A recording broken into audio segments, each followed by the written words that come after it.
It was a warm summer night in Rome. Samuel Santos, a young Brazilian priest newly arrived at the Vatican, felt the weight of destiny pressing down on his shoulders. He had no idea what he was about to uncover, but an unsettling feeling consumed him. Something was wrong, very wrong. He had heard the whispers, the hushed conversations in the cafeteria, the furtive glances from his fellow priests. Rumors spoke of a pact, something terrible, that Pope Francis had allegedly made with beings from another world. But they were just rumors, right? Samuel hadn't believed them until now. That night, everything would change. Awakened by a sudden scream echoing through the dark Vatican corridors, Samuel rose from his bed. He felt a strange pressure on his skin. An inexplicable heat enveloped him. When he opened the door, he saw a man running frantically, his eyes wide with sheer terror. The man didn't speak a word. He simply pointed behind him with a trembling hand. "They're coming," was all Samuel heard before the man disappeared into the shadows. The sound of the clock striking exactly midnight echoed like a fatal omen. Heart pounding, Samuel followed the man's footsteps. He descended the stone stairs and, without hesitation, slipped through a secret Vatican entrance, a forgotten passage known only to a select few. The chill of the underground wrapped around him, and the air felt thick, carrying a metallic scent, almost as if the place had been forged by inhuman hands. He pressed forward until he reached a room bathed in a phosphorescent green light that seemed to pulse in sync with his heartbeat. At the center of the room was an ancient table, covered in symbols Samuel had never seen before. The letters appeared distorted, as if they were alive and moving. And then he heard it. Not a sound, but a vibration. Something was approaching. With his stomach knotted, Samuel hid in the shadows and watched. The door creaked open slowly, revealing, for the first time, something he never thought possible. A tall, hooded figure with skin pale as the moon. It wasn't human. Its eyes, black and abyssal, reflected a cold light. When they locked onto Samuel, a shiver ran down his spine. The being approached the table, and with a subtle gesture, the symbols on its surface began to glow more intensely. Samuel could hardly believe what he was witnessing. He had known the Vatican held secrets, but this defied all comprehension. "They don't understand the power they wield," the being's voice echoed in Samuel's mind. It wasn't ordinary speech, but direct communication. Samuel felt an electric jolt course through his head, as if his mind was being invaded. "We gave the Pope what he desired, control over Europe, power over the Church and the world." Samuel's mind reeled. He couldn't comprehend it, couldn't make sense of it. But one thing was clear. The Pope was involved in something far greater than anyone could imagine. Before Samuel could react, a deafening sound tore through the air, and a blinding light filled the room. He covered his eyes as the ground trembled beneath him. The being turned to him, its smile more a threat than an expression of warmth.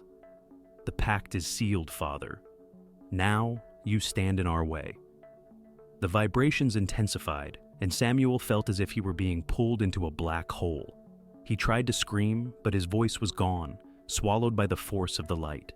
When he opened his eyes again, he was back in his cell at the Vatican, drenched in sweat and his thoughts racing. The sound of rain tapping against the windows seemed normal, but everything he had experienced in those underground hours felt all too real. That's when he noticed. The clock on the wall showed the same time, but his phone displayed something different. A time discrepancy. It was as if he had traveled to a place where time didn't exist. A sense of dread overtook him. Samuel no longer had any doubts. The Vatican, and the Pope himself, were involved in something beyond human understanding, and he, a simple priest from Brazil, was now part of a power struggle that transcended humanity's limits.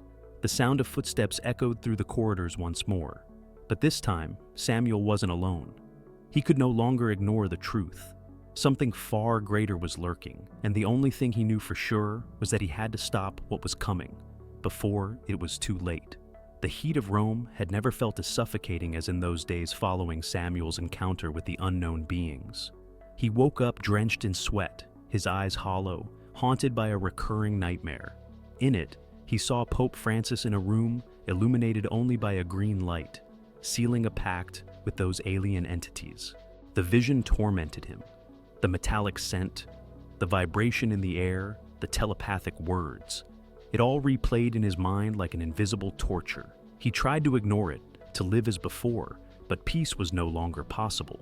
As the days dragged on, Samuel began noticing something even more horrifying. Strange occurrences surrounded him, as if the Vatican itself were changing. The priests started acting differently, their eyes vacant, almost as if controlled by something greater. Late one night, Samuel decided to act.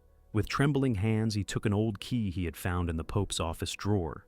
He didn't know what it opened, but his intuition told him it held the answer to the dark secret looming over the Vatican. Using it, he unlocked a hidden door at the end of an ancient corridor. The door creaked as it opened, and he felt the palpable weight of trespassing into forbidden territory. Inside, he was hit by a stale, acrid smell, as if the room had been sealed for centuries. It was small, containing a single table covered with maps, books in ancient languages, and symbols he couldn't identify. But what caught his attention most was a disc-shaped device, large and coated in dust. As if it had been abandoned there, tension filled the air as he approached it. When he touched the device, a vibration coursed through his spine. He didn't know what he was doing, but something compelled him to proceed. The disc began to glow, and a holographic projection emerged, bathing the room in pulsating red light. Samuel nearly stepped back, but froze at the sight before him. Pope Francis, seated in a chair, his eyes glazed over as if in a trance. Before him stood an alien figure, tall and skeletal, with translucent skin and abyssal eyes. The Pope's voice echoed in the room, distorted as if manipulated. "The deal is done. Control over Europe will be ours. The people will be guided by the right hands. The Vatican will dominate, and the Church will be the key to the New World Order." Samuel swallowed hard, his throat dry. He couldn't believe what he was seeing, but there was no more room for doubt. The Pope had made a pact with those beings. He had surrendered the Church's soul to entities from another world, and now the threat was about to be unleashed across Europe. Heart racing, Samuel tried to step away, but the device emitted a strange sound, a barely audible yet intense frequency that made his legs tremble. Suddenly, a blinding light flooded the room. Before he could react, the ground beneath him began to open, as though the Vatican itself were dissolving. The weight in the air grew heavier, and panic surged within him. He knew that if he stayed, he would be caught. The room's doors burst open violently. Samuel saw Vatican guards, imposing men who were more than mere priests. They looked different, their eyes glassy, their expressions cold and unyielding. He realized they were under control. The Pope had already manipulated them. "You shouldn't have come here," one guard said, his voice devoid of emotion. He raised a hand, and Samuel felt searing pain, like an electric current burning his skin. The air vibrated again. Breathing was impossible, but Samuel had no time to waste. He bolted for the exit, racing through the Vatican's labyrinthine corridors, feeling an ominous presence behind him. He could hear heavy footsteps, but when he glanced back, there was no one. Only shadows, invisible threats pursuing him as if the Church itself were his enemy. Samuel knew he had crossed a line he could never uncross. He was fleeing from something far greater than anyone could comprehend. The Vatican was corrupted, not just by the aliens but by humanity itself, seduced by the power these entities offered. As he ran, a voice echoed in his mind, the same alien voice he had heard before. "You cannot escape, Father. The game has begun. You are now involved. The true battle is about to start, and there is no escaping your fate." Samuel stopped. What could he do now? He had nothing left. His faith was shattered, but something within him still resisted. He couldn't allow the Vatican to become a force controlled by beings from another world. Humanity's future was at stake. One thing was certain. He was at war, and the war had only just begun. The following days were a waking nightmare. Samuel was on the run, but not far away. He had no sanctuary, no allies, and the Vatican's shadows seemed to haunt his every step. He spent hours hiding in darkness, surrounded by mystery, while Vatican forces, now entirely under alien control, hunted him relentlessly. He didn't know whom to trust, but a faint idea began to take shape in his mind. There was something he hadn't yet understood, something crucial about the pact the Pope had made. The aliens could control minds, manipulate people, but they couldn't control faith. They couldn't dominate the human spirit. And the Pope wasn't the true leader. Samuel began to realize there was something greater behind it all. Pope Francis was no longer the man he had thought him to be. He had been corrupted, but there was another force, something older, more powerful. When the truth was revealed, it wasn't grandiose but like a whisper in the wind, like a grain of sand that, when it falls, changes the course of a river. Samuel discovered that the true entity orchestrating everything was an ancient being, something that had infiltrated the church's roots.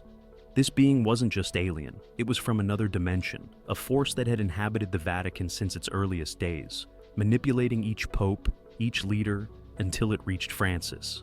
The Pope's pact wasn't just with the aliens, but with the very essence of evil itself. And now, Samuel knew there was only one way to end this. It was at night, once again, that he descended into the depths of the Vatican. The room where it all began, with the alien disc, was empty. But the atmosphere was thick with a strange, pulsating energy, as if everything there were waiting for the right moment to erupt. The truth gnawed at him. He knew there was no turning back. The only way to destroy the alliance between the aliens, the Vatican, and the ancient entity was to eliminate the very core of power, Pope Francis. But doing so would also destroy everything Samuel knew. It would obliterate his faith, his hope, and the very humanity that would be lost without the church to guide it. He entered the Pope's chambers, where the religious leader sat, as always, in his golden chair. But now Samuel didn't see a man.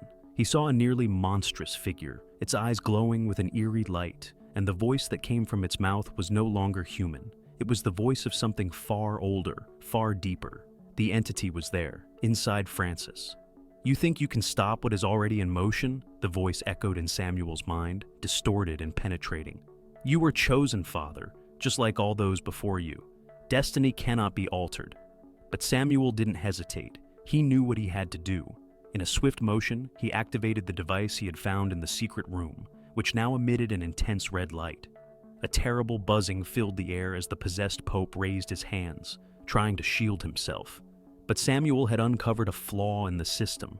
The device wasn't just a key, but a virus, a means of severing the connection between the alien entities and the Vatican.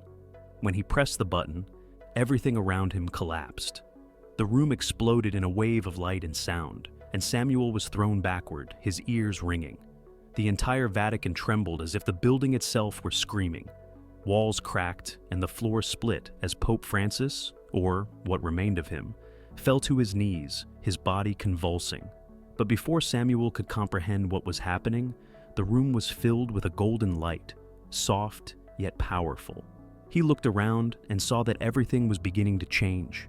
It wasn't the end he had expected. The Vatican itself seemed to be reconfiguring, not into destruction, but into renewal. Then, something unexpected happened. The Pope, in his human form, looked at Samuel, his eyes now clear, free of the entity's control.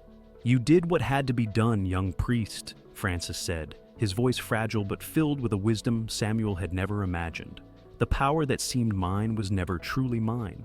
It was a mistake, a pact made to preserve order, but at an unbearable cost." Speechless, Samuel watched in shock. The Vatican began transforming, not destroyed, but reborn. The alien entity had been expelled, though not without leaving its scars. Pope Francis smiled, but it was a sad smile. "The fate of the church is now in your hands, Father. What you choose to do will define the future. We no longer have the same enemies, but the war for humanity's soul will never truly end." Suddenly, the sound of a strange craft echoed in the skies. It wasn't an alien ship, but a Vatican vessel, gleaming as it had never before. Samuel's destiny was now tied to something far greater than he had imagined. He was no longer just a priest, but the guardian of the new Vatican, a new beginning for the church, but at a high cost.